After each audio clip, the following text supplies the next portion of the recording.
Body parts in Tagalog. Part 4. Dibdib. Likod. Baywang. Tiyan. Pusod. Tagiliran. Balakang. Repeat after me.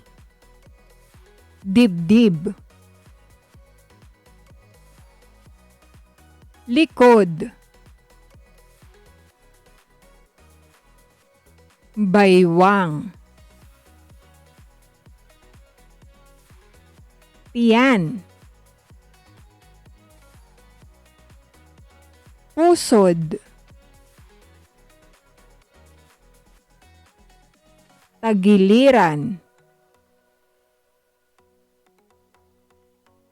Balakang.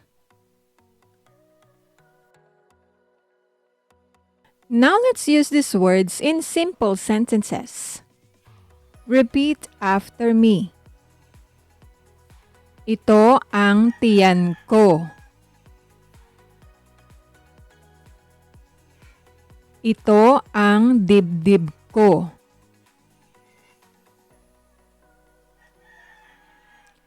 Ito ang likod ko.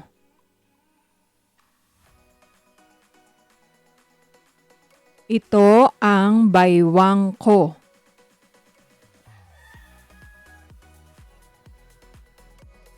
Can you remember these words? Dibdib. Likod. Tiyan. Baywang. If some words feel hard to remember, that's okay. Practice them repeatedly and point to each body part as you say the word.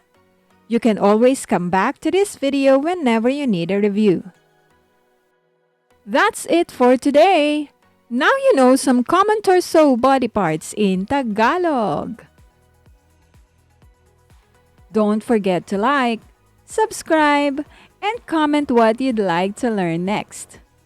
And if you want to learn more simple Tagalog, check out my other lessons too. Salamat, and I'll see you in the next lesson. Bye-bye.